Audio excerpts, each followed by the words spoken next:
We got a new guest today.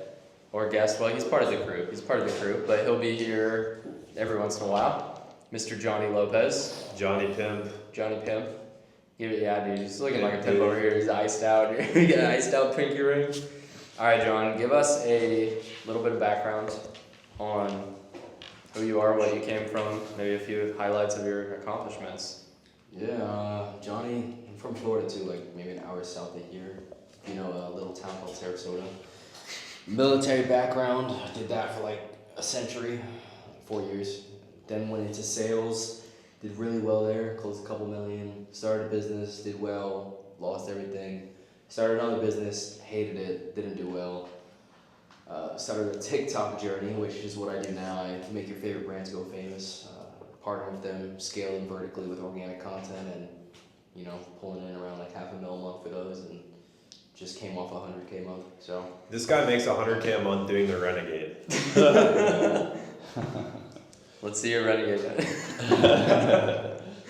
Now that's sick. Yeah, man. I actually want to take people back to how we even got started. So it's 2024 now.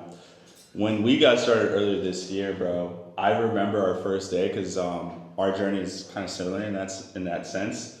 Our old businesses drove us to wanting to try something different. Bro, the first day we got on TikTok Shop, I remember it so vividly. Posted a video of I posted a video of a scale. I forgot what you posted. And dude, I posted a video like a few hours later. I'm like, John, I got a sale. And you're like, no way, bro. Like, dude, I posted a video too. I haven't got a sale. And you showed me your screenshot. And I'm like, dude, you have the wrong tab on. And I told you to check yesterday's tab. And you checked it. And you got the sale. And you were like, holy crap, I made money. We were like freaking out. We made like $2. And you would have thought we made like $100,000 a month, bro. The Lamborghini's coming. Yeah, bro. So it was so funny, bro. I want you to kind of bring us back to your journey because I remember it vividly, but no prior experience as a content creator, no prior experience. And by the way, also let people know what TikTok Shop even is and what we do. But yeah, break that down. So like essentially, like what TikTok Shop is, it's kind of like the old version of affiliate marketing, but legal and actually good for you. So you know what TikTok is, and if you don't, I'm sorry, but if you know what TikTok is, you're pretty much scrolling all day, right? And whenever you see a video where somebody has a orange shopping cart link, that's a TikTok Shop video. And essentially it's where, as a creator, if you have at least 5,000 followers, you can apply to make commission off of these products. So every time you post a video about it, the goal is to make a sale on that video, and you make a commission every time you make a sale.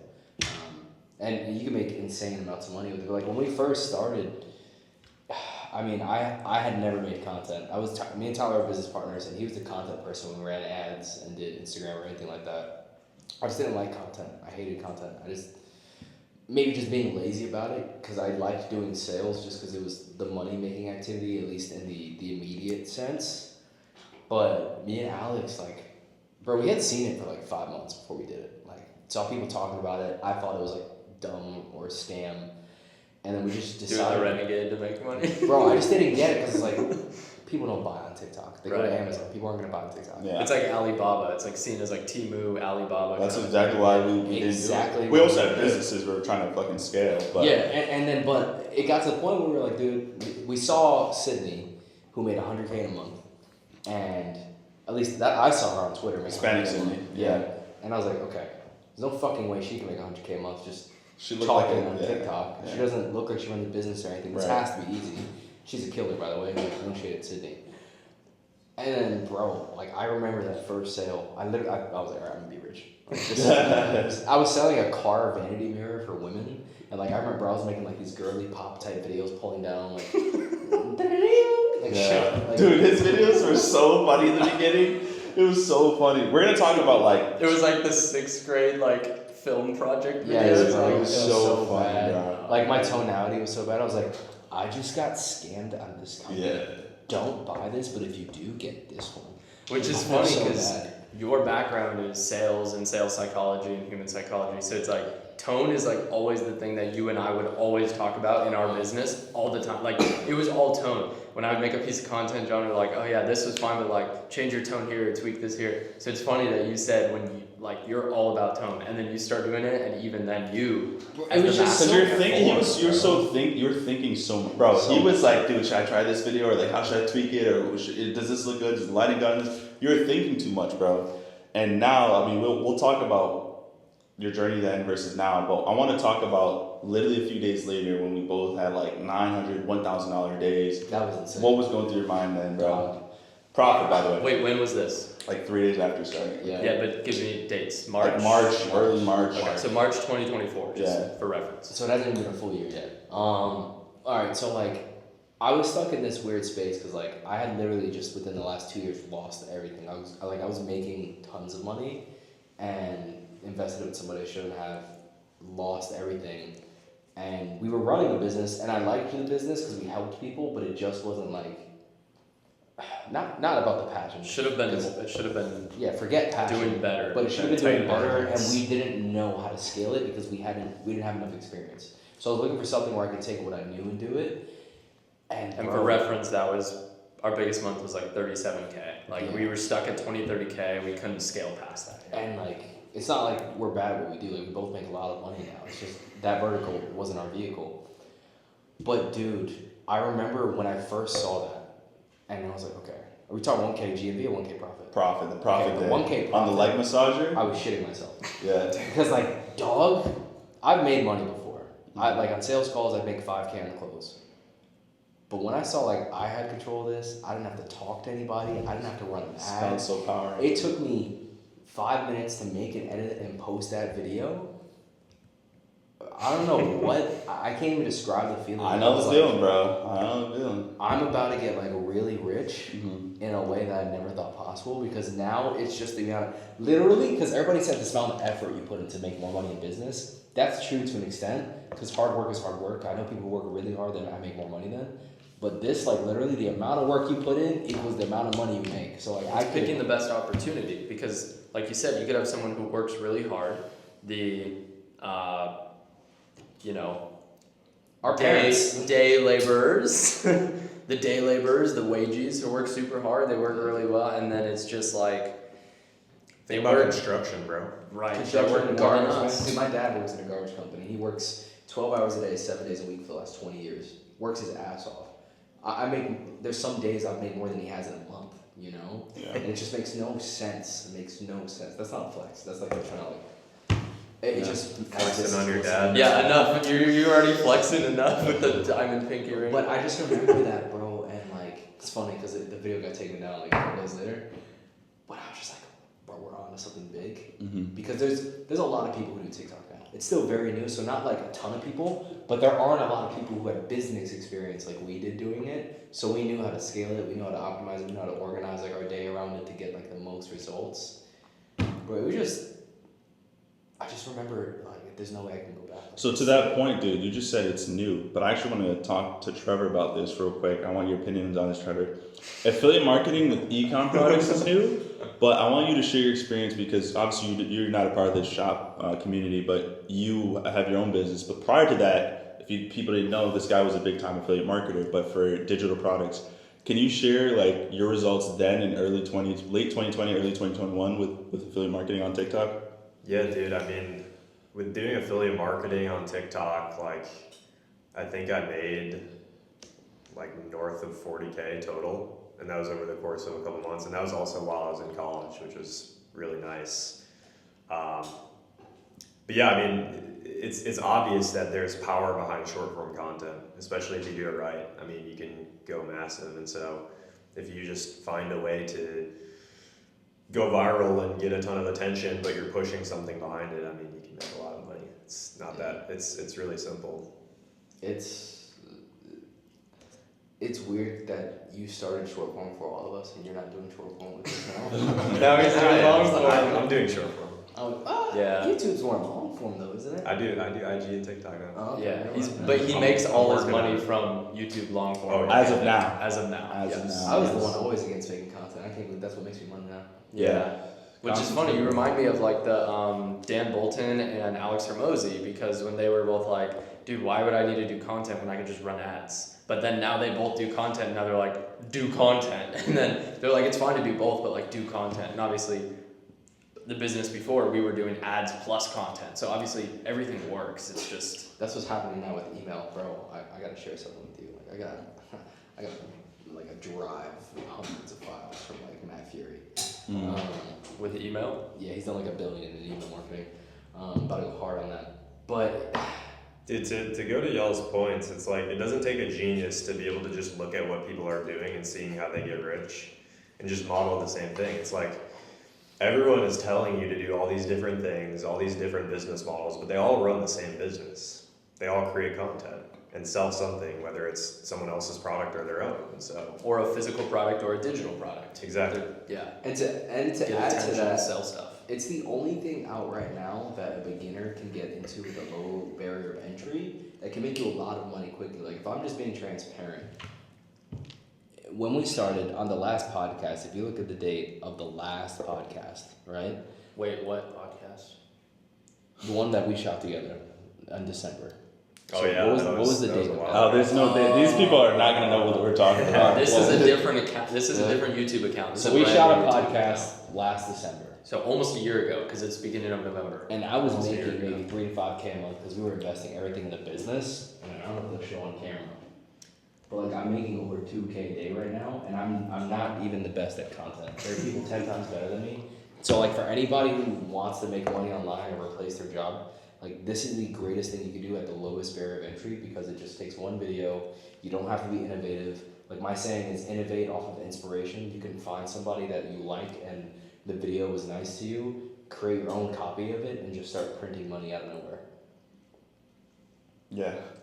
Yeah, man. I mean, ultimately speaking, there's so many different ways to make money. I think that the message that we're trying to get across, whatever you end up going with, like, the biggest thing is, like, understand, like, who's leading the market, because that's the biggest advice I think we learned is, like, all right, who's the biggest industry leaders in the market? Who's making the most money, no matter what you do? Copywriting, sales, affiliate marketing, whatever. Understand who the big leaders are, watch their content, study what they do, and try to tweak and improve as you go. Something I want to talk about too, John, like if we were to pivot off of this, is kind of the concept of networking, bro. I think we all have really good skills. I don't know anybody, and I went to college for 4 years where the whole idea is about networking. I think if you were to be a college professor, you would teach networking, dude. I think you're one of the best networkers I've ever met in my life. Yep. Like, and I've met some really good people that ran like Fortune 500 companies, banks. I worked in the banking industry for years. You're one of the best networkers I ever saw. So a lot of young people watching this, older, whoever, I think they could go farther faster if they understand the skill of networking like you do. Can you break down some of the skills and even some stories of how networking got you in certain rooms? Yeah, I appreciate it. I don't even think I'm that good at networking. My issue is that I just do things inherently because I learned over time, and then they become second nature. That sounds like a dickhead thing to say, but first, the power of networking is like, yeah, because there's a lot of people I shouldn't know that I do know just because I've said the right things or I've made the right friends that got me in the right groups or I've brought enough value, especially now with TikTok. I'm talking with guys who do hundreds of millions a year now just because I've shown them I know how TikTok works. But like, if you're trying to become an entrepreneur, you're trying to start a business, you're just even trying to like get into a new level in the corporate field or anything like that, you gotta know who are the needle movers in that industry. And like in every aspect, like they don't have to be at the top, but if you can become friends with someone who knows somebody that knows the guy at the top, that's a big thing as well, because if you can find a way you can relate to them or a way you can bring value to them, that just opens doors for you. And I want to put out there, like, I don't go into a relationship looking to get something out of it, which I think a lot of people today try to do. I try to look at it for more of, this person does something I'm interested in. Is there anything that they're interested in that I could probably transfer over in terms of knowledge or value or help them on a project or anything like that? I mean, a story, my first networking event, and I think sales helped me a lot with this, but I've just always been like a talker, so I just like talking to people. It was, I'd say maybe 3 years ago. This was like right after I lost everything, and it was the first time I've been like around money, like true money, and I'm talking everybody there is wearing like a $300,000 watch. They're giving away PlayStations and Xboxes just cause they're throwing cash around. Like these guys are just filthy. And it was the kindest group of people I've ever been around. And like there's this stigma that rich people are kind of like assholes or like they're stuck upish. Could it be farther from the truth? Because I had no money, and I had people there who knew I had no money, but because I was funny, witty, I would compliment things that they didn't think anybody would compliment, or I'd notice like the small things, or I just knew how to hold a conversation. They gave me opportunities. One of them gave me a sales job. One of them flew me out to California to stay at his house, and he took me to a winery with my fiance. One of them is now my mentor, who is worth billions of dollars, and it was just because he thought I was a kind person that actually had a personality aside from what he does for a living. How did you get your foot in the door to that event? Because people are like, okay, that's great, like I could maybe do that, but how do I even get into an event like that? You gotta look for them. Like I just started following people on Instagram. Like the DMs, man. So first it started on TikTok. I found a guy who did real estate. I went to his Instagram and I literally looked at who does he follow, who is he taking pictures with, who's in his shared, like who does he know. If I want to know some of these people, alright, here's the sauce. If you want somebody to feel like they can have a relationship with you and they're brand new and it's over Instagram, get people they know to follow you. Because they're not going to go investigate 100% of the time. Somebody will. But if they can see that some of the people that follow them follow you, or they follow you, they're going to give you a follow. Like the mutual friend. Yeah, a mutual friend. If you can have a mutual friend, like if you're going to a party and you have a friend introduce you to someone else, 10 times easier to make that person your friend. It's the same thing as social media. If you follow someone and they see that someone they know, a mutual friend, follows you, you're going to get that follow back, and that opens a door even for conversation. I would always start with like commenting on their stories, leaving like a W on their post, and every time they make a post, like W, this is fire, this is dope, like reactions on their stories, and eventually people appreciate that. It's kind of like the law of reciprocity, where you give, you get, and eventually they'll just like reciprocate, like that's sick, or they'll do it back on yours. John's just wearing people down. Essentially, until they give me a window of opportunity where I see either they like my stuff back or they commented back, where I can like make subtle conversation, which is what I did. Made conversation with this dude who, his name was Trevor, not this Trevor, another Trevor, kind of like my first friend and mentor in this industry.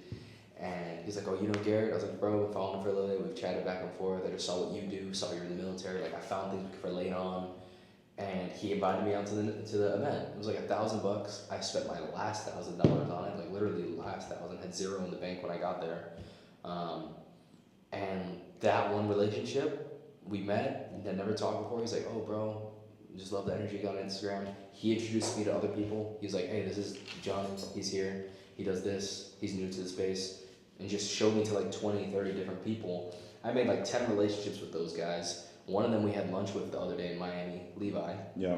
That to this day I still talk to. We don't business together. We don't talk every day.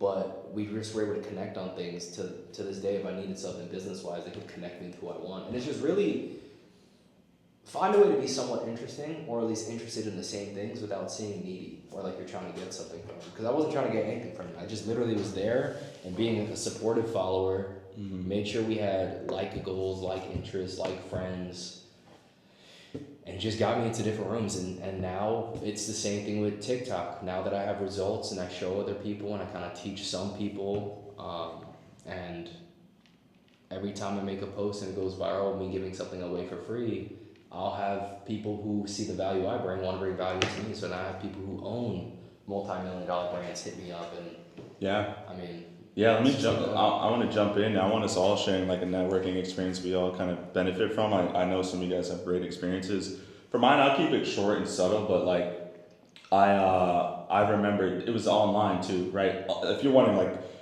I'm from Connecticut, he's from California, he's from Wisconsin, he's originally from Florida. Like we all our most like important relationships all come online. Probably the people in your hometown aren't going to be on the same kind of wavelength as you if you're aspiring to make money and do something different. So you have to get good at networking online. One of my experiences was actually a Discord. And it's funny because you stole mine. Oh, was that gonna be yours, dude? Dude, the Discord. I'll keep my angle and you can share your side. For me, I was having a lot of success, and they always say if you want to go far, or if you want to go fast, go by yourself. If you want to go far, go together. And I learned that lesson early on in business because I had a little bit of an ego. So TikTok, initially late 20, early 2021, I was seeing a lot of success. My videos were going viral. People would click the link in my bio, buy a product or whatever, earn a commission. And I started having videos go really viral. And I had a younger gentleman reach out to me and said, "Hey Alex, I'm a big fan. I've been watching your content. You inspired me to get into to affiliate marketing. I started this Discord of other affiliates. Would you mind to join?" I ignored him.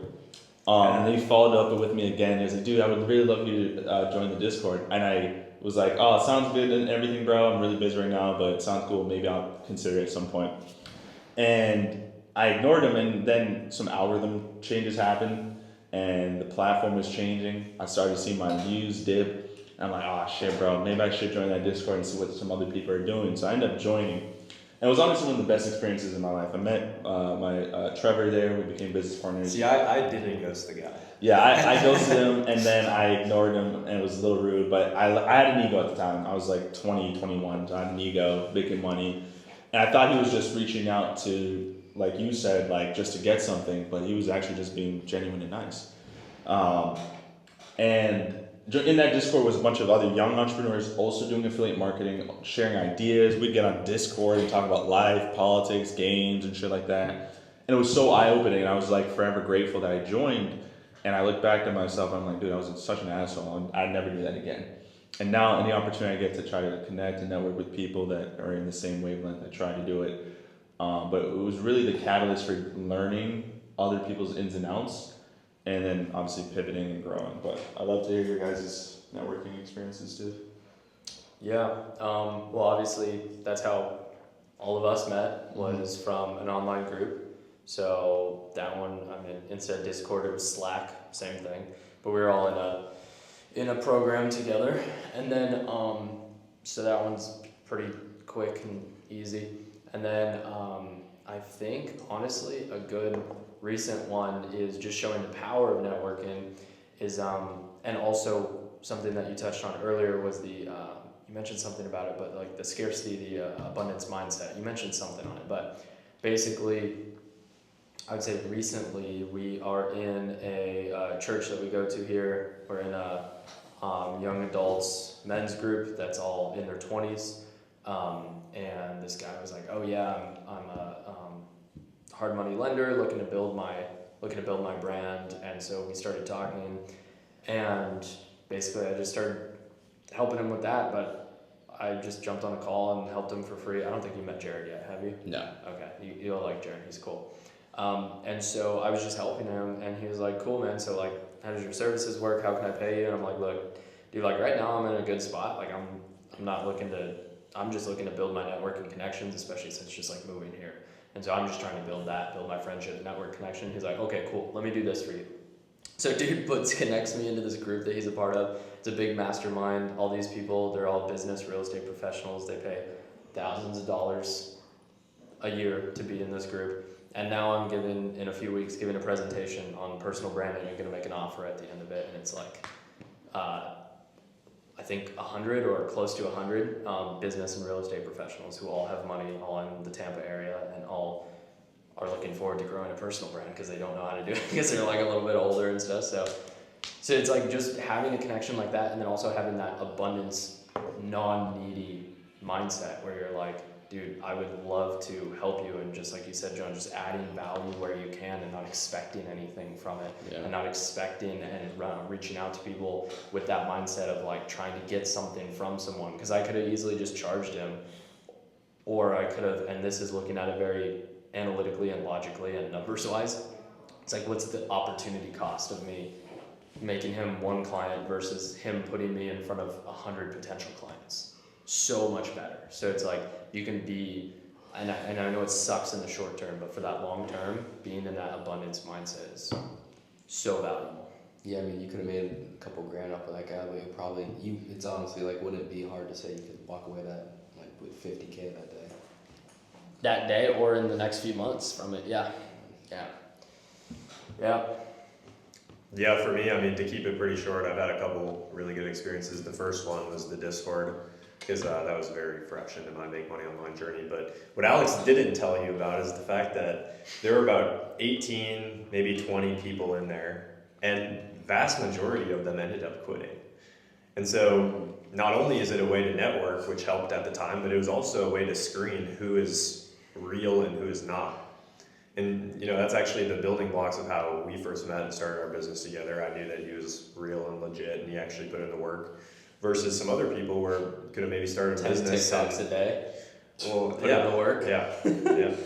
I mean, shit, it's not easy. Going live and 10 TikToks a day. If it was easy, everyone would do it, Yeah. and they're not. So, and then on top of that as well, meeting my first mentor, Brad, who you know very well, and his connections and everything. He was actually the first person to teach me high ticket sales, which is something that I had no idea how to do because I was introverted, socially awkward, like some skinny teenager, knew nothing about that. And then, also this group, we met inside of someone else's program just by talking and connecting with people.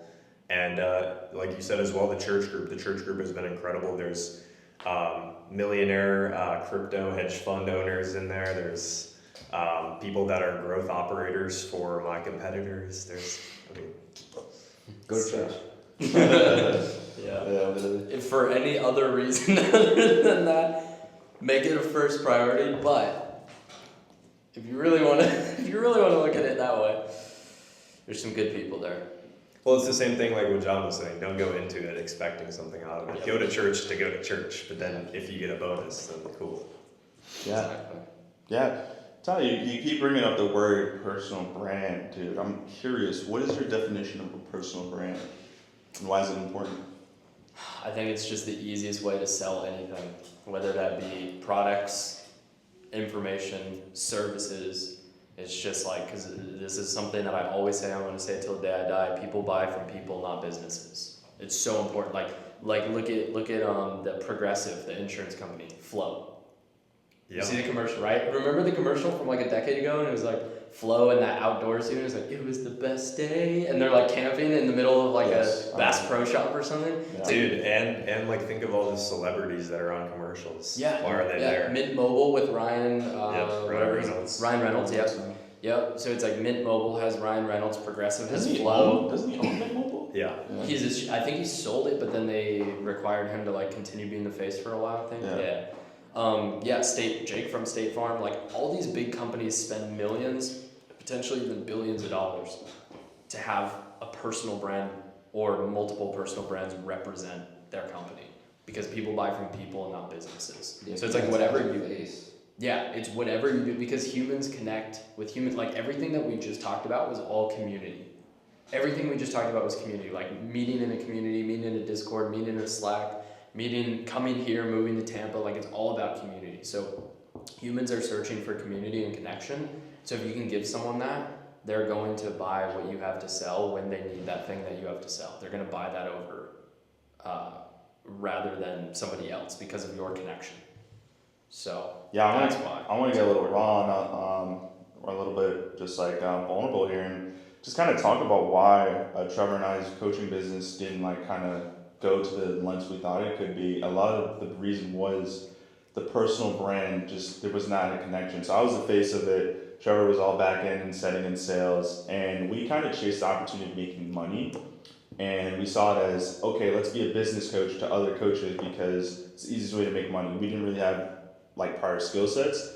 We use the business to learn the skill sets and teach them the same time as we're learning them. I feel like you had some other skill sets going into it because you had affiliate marketing skill sets. Yeah, but the idea of things like ads. yeah, Nothing was ads, relative. sales, we weren't doing any of that, which is what our clients need the most: client fulfillment, team management, none of that stuff.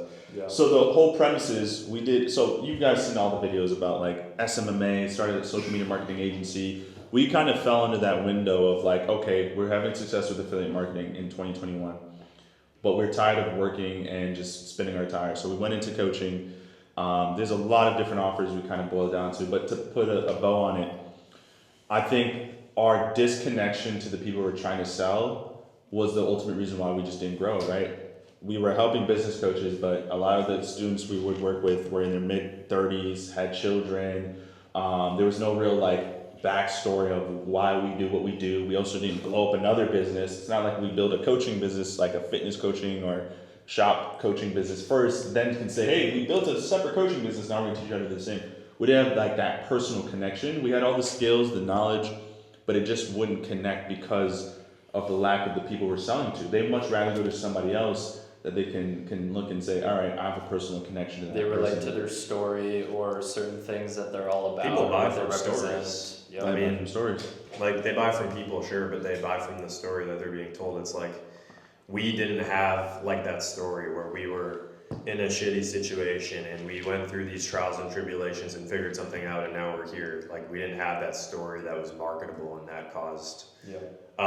It wasn't that we didn't make money, it was that the business was inefficient because we didn't have that story. And if we did have that story, it could have been, the same money that we were spending on ads, for instance, but double the money. All right. Yeah. You know. Well, even you told me, I remember like a few months ago, you were like, dude, I'm just going to do a My Story video like once a week on my YouTube. Because you're like, that's what's selling. Did one like, yesterday. Yeah, like you're like, people are booking calls from the My Story video, not from the other, not as much from the other videos. Yeah. And it's like, And they that's buy proof right all there. easy. Yeah, Yeah. that's proof right That there. was another thing, like sales calls were so difficult because although the numbers and data and everything shows that we have amazing client results, we can teach how to do that, they just didn't trust us, right? So like, I want to talk about like the reinvention now, right? So Trevor... I want to talk about that really quick too, because Yeah. that's really important. So I was doing sales for the business, as you know, probably closing 20-30%, which is like decent in the industry standard. I wouldn't consider myself that great though. But taking the same exact skill set that I had of doing sales in this business, doing 20 to 30%, and doing it now in my own business where I actually have a marketable story, it went from 20 to 30 to 90 to 95. Closing rate, percentage closing rate. Yep. Yeah. With far less calls. And I didn't like practice sales and get better or anything like that. It was literally just because of the marketing, ironically enough. Well, to be fair, I will say through the years of trying to like make the business more efficient, we did invest in sales coaches. We did learn a lot from hard closes. There were some hard closes that we closed. Mm-hmm. So I think that sets you up to even do even better now, because if you had no prior sales experience, maybe you're closing 80-85%. But less, but probably even less, right? Yeah. So, but now there were some fucking days, bro, where we're just like follow-ups and like, looping or spousal objections, and we knew how to navigate them. But if that trust isn't there, like it takes like a full-blown... It's so hard. And he wasn't just sales, he was also managing clients, was helping with marketing, right? So like it wasn't like he can just sit there and do sales all day, every day. He was just a sales rep. He was 50-50 business partner. So I think that was a big catalyst to the rebrand. And I kind of want to talk about that. We're all rebranding right now, right? Like this, the business. It's funny enough, we're all doing our own personal brands and funneling into some of this. So that's exactly what I'm leading into. So just for one last note on that, we started the business DBA September 2021 and officially closed down June, July. 3 months ago. 3 months ago. 4 So months ago. we had a good run. We peaked at 50K a month leveraging TikTok. 55. 55K. Peaked at 55K in multiple 50K months. We did a tad under $900,000 in total sales in about two years. I think we did a little over with EDP. Yeah, if you throw that in there. So yeah. So right under $1 million for two early 20-year-olds that didn't know what the fuck they were doing. I think that was pretty solid. But I want to pivot that into the rebrand. So right after this podcast, we're all gonna be kind of plotting and planning our rebrands. We're also really good friends and we're helping each other do that. So I want to pass around the table. Trevor, you got a head start on your rebrand. Can you walk us through some of the things you've learned building a new personal brand, a new offer, new target demographic? Yeah, YouTube is cracked. That's the first thing that I learned. Because YouTube gives you the opportunity to speak freely without having to, necessarily get people's attention. Like for me, I literally just press record on my videos. I don't edit them. I just talk to the camera.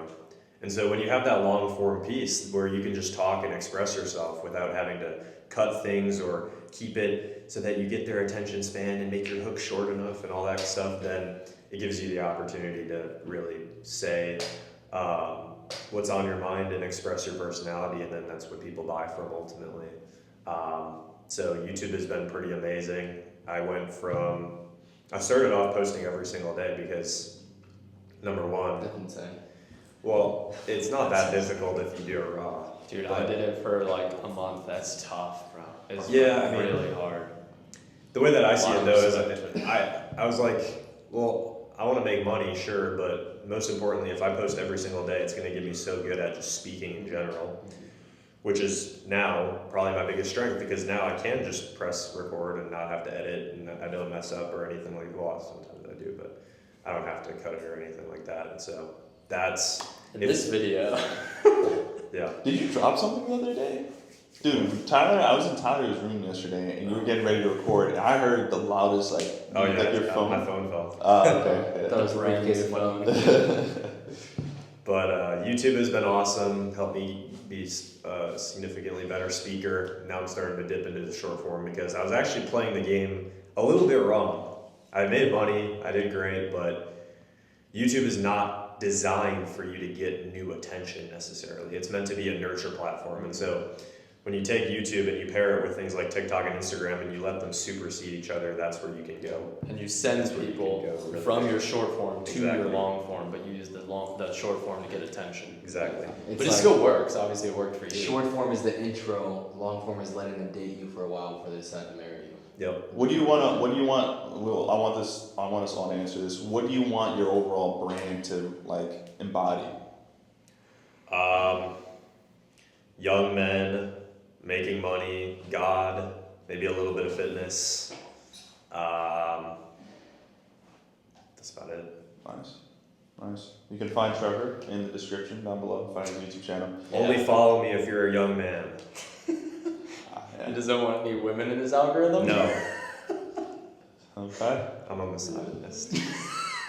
So anyways, Tyler, you're next, man. You're a Joking. personal branding coach. What's your personal you're a little brand? bit misogynist, but that's alright. We need a little bit more of misogyny back in this world. It's become too feminized. We just lost 50% of the viewers. I know, dude. There That's goes our. alright. There goes our. If we're trying to work with. Here goes our you day. know, Yeah, the you agency, just don't- He should have went last. I said don't follow me, you follow them, okay? all the women commenting on my TikToks are gonna come here and fucking get mad at me. I'm saying. No, that's number one. That's Trevor, and then also number two. Well, let me just say this super quick to clear this up. I work with young men, Right, so right. it's just like you can follow me if you're a woman. I don't care, but it's, Banter. We're you just probably won't work with me, and that's the reality. And so Yeah. the choice is up to you. I'm just it's. If you're a woman in UGC, we'll take you over here. We'll take you over here. I'll take you. I'll make you 100K a month. Come on. Yeah. All right, Tyler, personal brand coach. No, I'm just saying. I think that went well. Now you got me on that. I'm just gonna save my piece for 1 minute. Oh yeah. I think that men are far too feminized. The world has feminized, especially the U.S., the Western world, has feminized men incredibly, and it's so terrible. You should shoot guns. You should fight other men. You should learn how to protect yourself. You should be a weapon in and of yourself. Just be yourself and your fists and maybe John's brass knuckles. One time John comes over, he just whips out brass knuckles out of his pocket. I'm like, why do you have that? I'm ready. Yeah, that was an interesting choice, but yeah, exactly. I think that when you feminize the masculine population, then you stop any possibilities of an uprising and an overturning. So then, government leaders, whatever, can be incredibly takes an entire country down the wrong path and not have to worry about the repercussions of that. But if you have a strong group of young men who are capable and know how to defend themselves and are full of testosterone and are not, testicles aren't full of microplastics and stuff like that, then How then did we you get don't to have this to. Then you don't have to worry. topic? You don't have to worry. How did we get here? I'm sitting here thinking, what can we clip up? A good short form. Can No. you start your own podcast? Yeah, the misogyny quote. Alright, let's talk about I TikTok. had to add a little context to it. I want to So- talk about TikTok. No, But here's the thing: is that you ask 99% of women, and they all want a masculine man, and they're tired of feminine men. So Tell me about your fucking person. hey, hey, no, you wanted to go on a little side tangent. You have It's to. cool, It's cool. It's cool. What did we just say? People buy into who you are, your Yeah. beliefs, your stories, and That's that what he right wants his there personal brand is to just embody. what makes a person. I think he answered the question. I That's his explained personal it. I brand. feel like Right? that was an ad for Dick's Sporting Goods.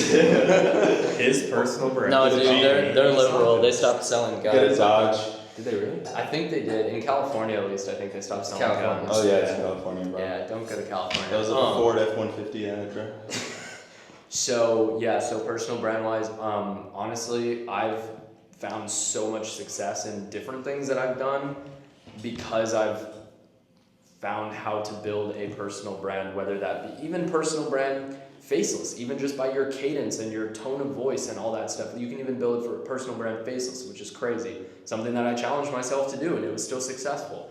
And so I'm right now focused on helping others build a personal brand, and you can use that to sell products, you can use it to sell services, you can use it to sell info products, physical products, but that's really what I'm focused in on. So I've been super niche before, and I've also been very broad before, and now I'm kind of in the middle. I'm personal brands, but the opportunity of what you do with your personal brand is broad. So that's where I'm at now, because that's what I've had success with, and that's what I love helping others with. And there's definitely strategies within that you can learn how to rapidly grow and monetize by using ads. And like Trevor mentioned too, you have a short form platform and you have a long form platform. So you have a nurture and exactly, you have a web. Exactly. So, yep. Nice. Alex? Yeah, real quick. I just want to, my whole goal. I just want to touch on Tyler's misogyny. Yeah, I don't agree. No. Yeah, like, so for me, this is going to be my third personal brand I built. The TikTok one, I guess you can consider it one. I'm just counting one because I was showing my face.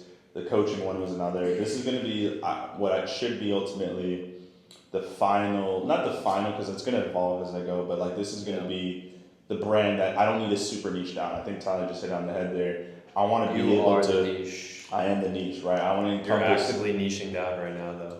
I'm starting off just to get some wheels spinning, but I think people first need to see that you're a valuable person to society, and then I can go on and evolve my beliefs as I've shown you already how to make money.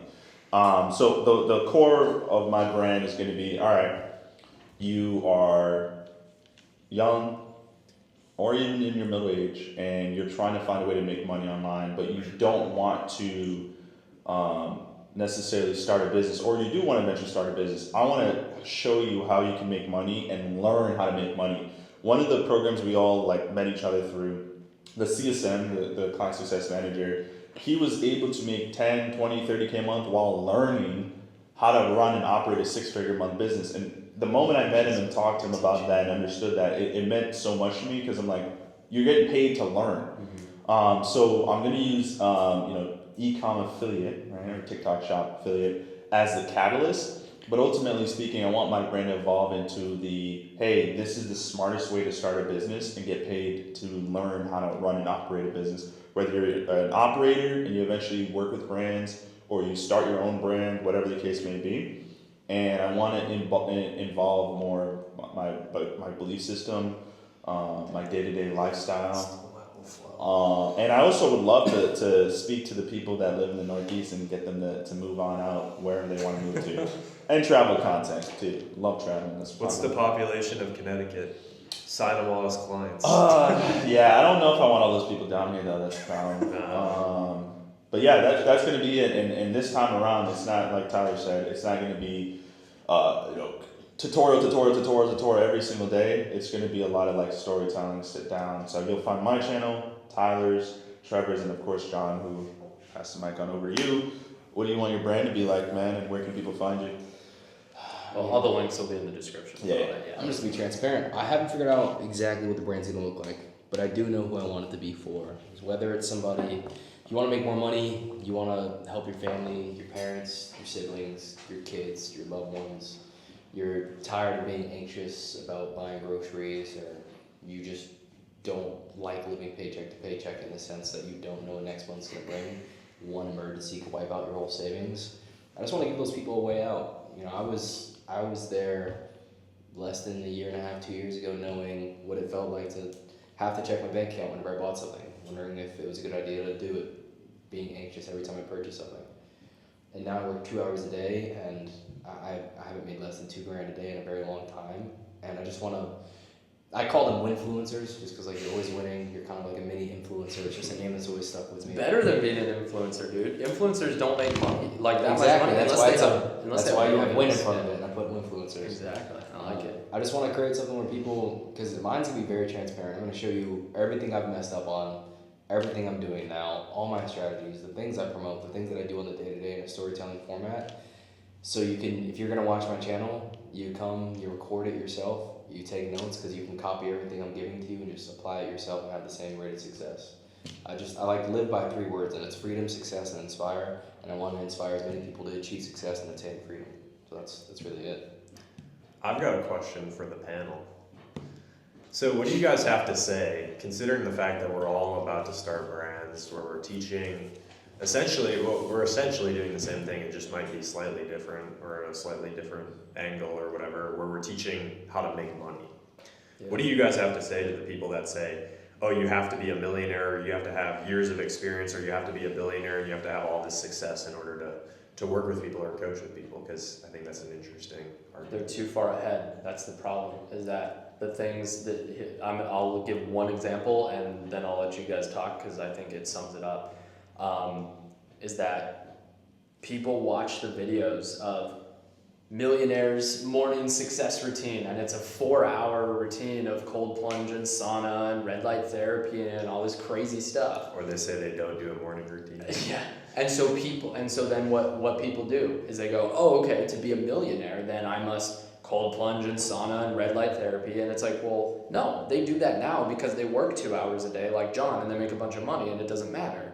They do that now because they have priorities on their health rather than making money. That wasn't the morning routine that got them rich. And in the beginning, that was not the morning routine that got them rich. That is their new morning routine now that they are rich. But when they were on the come up, they were working in garages for 20 hours a day like Jeff Bezos and Apple and all the companies, Bezos with Amazon and Apple and I think Google. I think all 3 of those companies were all started in garages. And you best believe they were working 16, 20 hours a day, grinding all that stuff. They weren't doing red light therapy and saunas and all that. So that's my issue with people that are, well, not issue, because they can still obviously give you great wisdom. But when people are too far ahead of you, that's hard to learn from them because they're just in a different level now. I've always had the best success from learning from people who are 1-2 steps ahead of me because they just did what you are experiencing right now. When you say 1 or 2 steps and you say they just did, incalculable. What does that usually look like though? So like if you're trying to make your first 5K, learn from someone who's making 10 to 30K. If you're trying to make 10 to 30K, learn from someone, and that's just to put a monetary level, just so we can claim something for it. Or like if you're looking to learn from someone who, how to, instead of work 8 hours a day, get everything done in 6 hours a day, then learn from someone who's working 6 hours a day. So same thing, just a little bit ahead of you. I think that's 1 to 2 steps. Like to address the people who say like you gotta be a millionaire or you gotta have like connections, you gotta have money prior. None of us are millionaires, but we will be probably the next year or so, just with the rate things are going. None of us really had too much help in the beginning. It's just like thinking about going to college or getting a job. Like if I asked anybody on the street, and if you're that person who's like, this is bullshit, do you think you could be a doctor one day? Yeah, if I went to college and learned it. Okay, do you think you could work in a pizzeria? Yeah, it's just making pizzas and delivering a pizza. Okay, it's the same thing with running a business or starting an e-com, starting a TikTok or having a coaching agency. You just have to start and get the information and apply that information. And after long enough, the information just becomes second nature, and then you're just applying that and you're evolving every day. Anybody can do what any of us are doing, especially if it's TikTok. I mean, if you do TikTok or want to be a setter or a salesperson, it's literally just getting the right training, applying that, and just doing it for a long time until you're good at it. Like, I was brand new to content in March. I had no idea what I was doing. We did a little over 10K our first month doing it, and now we're bringing in 100K months, and I'm still learning every day, but it's just you have to get the knowledge and apply it. Anybody can do this. Yeah, I'm gonna basically say what Tyler said, but in a sports analogy, big sports fan, basketball and football are my 2 favorite sports, mostly basketball.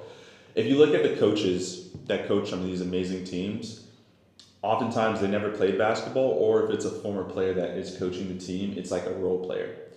And you start to realize like certain ultra successful people, of course, are going to have amazing advice, but you're going to see that it's a lot of like life advice and general advice that's like mindset driven. But if you're looking to quickly see a lot of success, you're going to want to actually work with someone that's in the weeds a little bit, because they're constantly thinking of ways to improve their craft. While a millionaire a lot of times have delegated, automated, and scaled it up to a point where they're no longer in the weeds and things change and evolve. But back to the sports analogy, you can see a lot of sports and athletes talk about this. The best coaches are the people that were able to see it from a different perspective. Mm-hmm. And when you're, like Tyler mentioned, in the beginning stages or 1 to 2 steps ahead of somebody, they're able to give your perspective that's like more relatable to you. You can understand it. A lot of times, information it's all the same, but the way it's said and communicated is what makes the difference at the end of the day. So, ultimately speaking, you know, I think we all hit it on the head there. And like, I think for me, I always enjoyed working with people that were a step or two ahead of me because it felt like I had something I could chase. Like it's right there versus a millionaire that's making 10 million. Like I'm ways away ahead Too of many that. steps, it's too far. Yeah, exactly. So if you're a few steps ahead of me, it's like, oh, just 8 months ago this person did this, right? I can do that in half the time, right? In 4 months, if I'm learning with them and kind of rivaling myself to work with them, what's stopping me? They already laid out the blueprint. I can avoid the mistakes. So that's the way I look at it. That's a really good question, though. Yeah, what kind of To add on to what you just said, like I feel like if everybody takes that kind of mindset into it and they go to any of our channels when we're teaching it, I mean, we're not that far ahead of anybody. Yeah. Like if you just take our lessons and apply it directly, give it a couple months, and you make a decent amount of money. Yeah. Because just think about all the shit that you went through that probably failed or didn't go the best. Yeah. Like if they were able to avoid that, then they can beat what you're doing in a faster time. Yeah, literally, if we're teaching you the mistakes we made and how to avoid it, you just have to make sure not to do what we're telling you not to do. And And you'll get there quicker. Just literally. Because you learn from failure no matter what. So you either learn from your own failures or you learn from other people's failures. And you might as well learn from others so you can get there to success faster. But then the problem is then the hiccup comes when people don't want to pay to learn for other people's failure and they would just rather fail on their own. And it's like, well, then what do you value more, time or money? And if you value money more, that's not a good place because then you start to idolize literally money, can't start to value have scarcity money. mindset. Yeah. Well, like, yeah, exactly. If you like, cool, I'll give you $1 billion, but you have 10 days to live, you wouldn't take it Yeah. because you value time more. So people think that they trick themselves into valuing money more, but money is actually, guys, money is worthless. Like literally, I know it sounds crazy, Stored value. but money is it's not even stored value anymore because they just keep printing it, bro. At least the U.S. dollar, if you have gold, It's stored value that slowly loses value. yeah, rapidly loses value. Yeah, so value your time more than money. And once you get that lesson ingrained into your brain, you'll be much better off than everyone else around you. Yeah. I wanted to. Real quick, did you have anything else that because you brought up the question, but did you have anything that you wanted to add to that before we moved on? No, I mean, I think it's the same principle of why it's better to not set insanely high goals. Like, it goes back to the same thing where if you say, I want to make $10 million in the next 3 years, your brain can't even comprehend that. Yeah.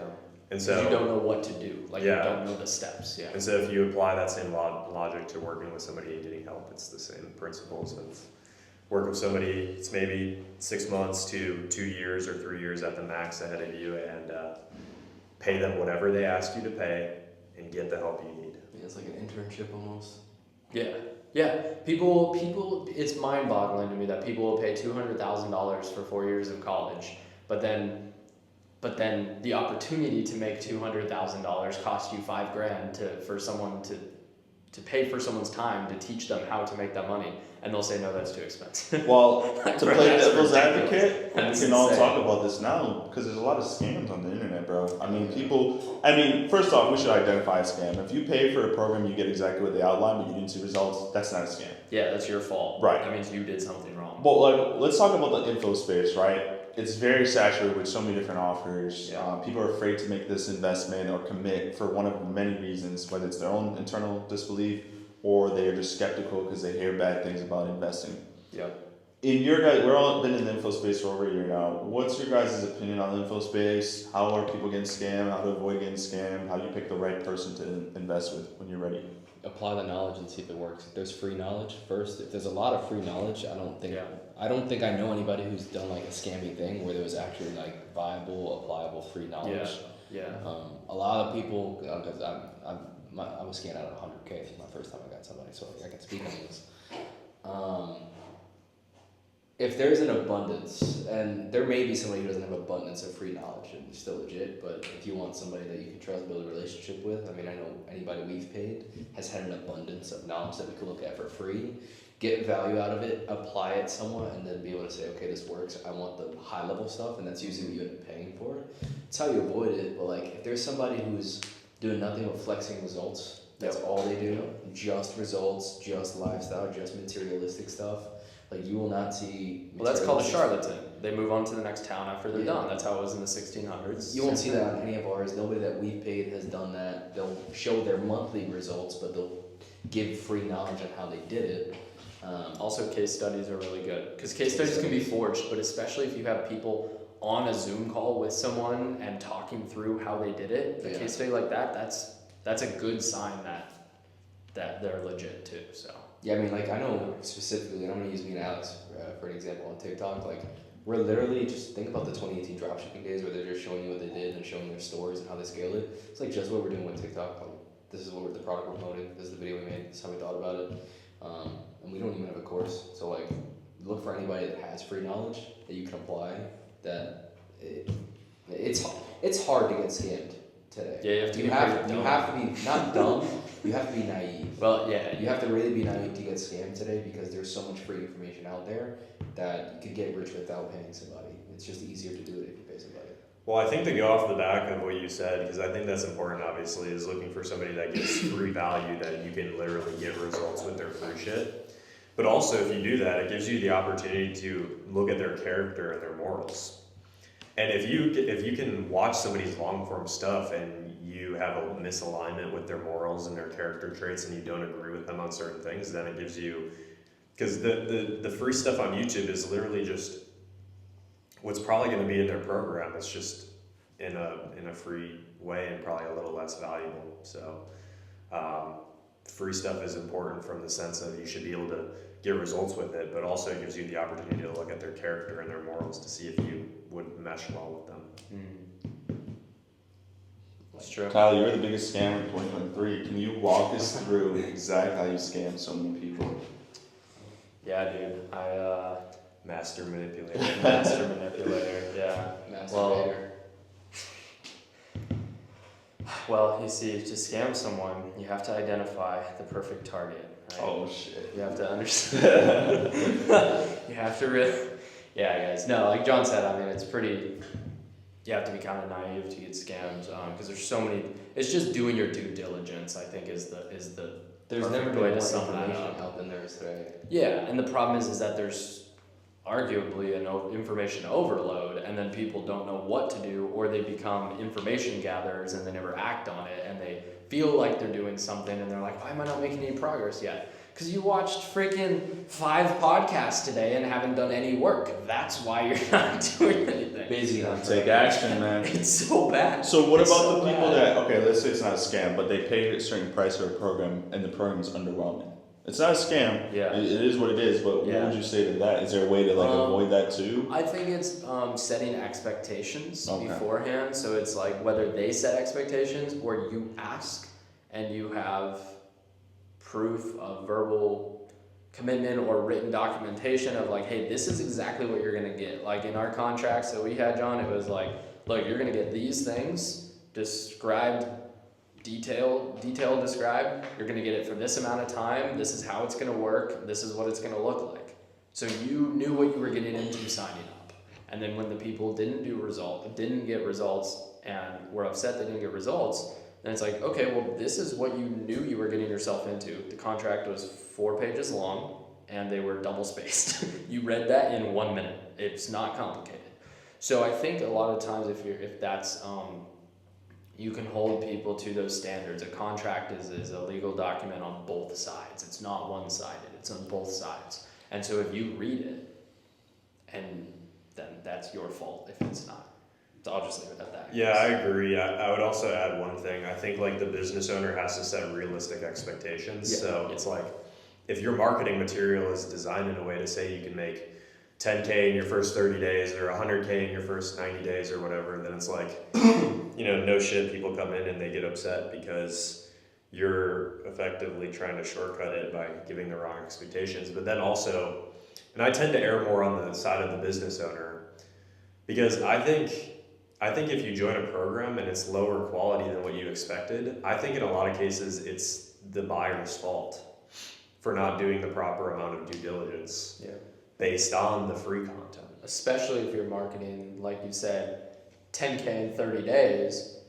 Something that I realized in our business is that when we market like that, you're attracting the wrong type of people. You're attracting people who want to get rich quick instead of how you are marketing now, which I love. You're saying learn the high income skill of sales. And you're going to start out in setting, then you're going to go into closing, and then you're going to go into, okay, how do you actually help the business owner beyond that so you can make more money and also like you have an upline of upgrading your character, which is amazing.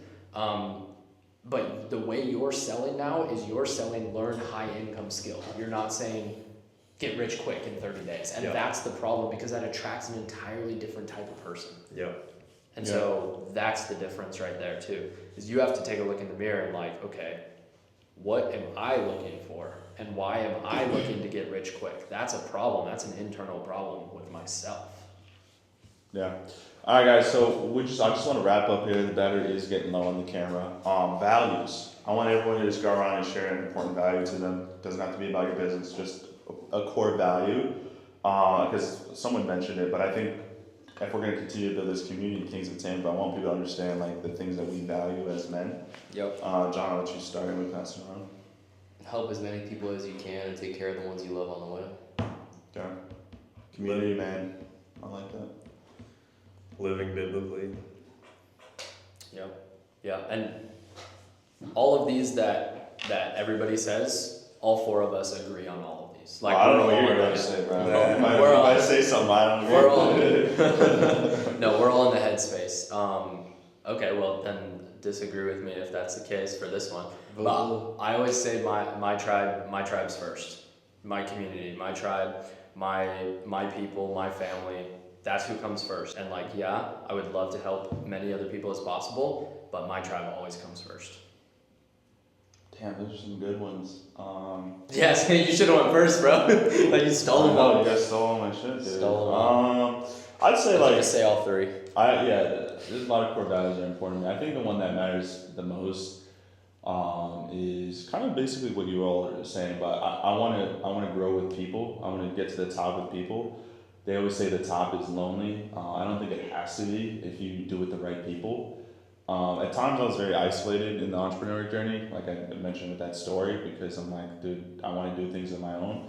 But I'm having way more fun. It's just way better doing things with people and networking with people. So doing it together is the best. So yeah, core value there. Definitely. Love it. Well, wonderful guys. Episode 2, Kings of Tampa. And we're gonna keep grinding it out. I gotta work on these vlogs because I gotta film more of just when we do cool shit. So that's my bad on that. But podcasts are pretty solid because we just hang out with people and talk. So we'll see you on the next one. All socials will be in the description down below.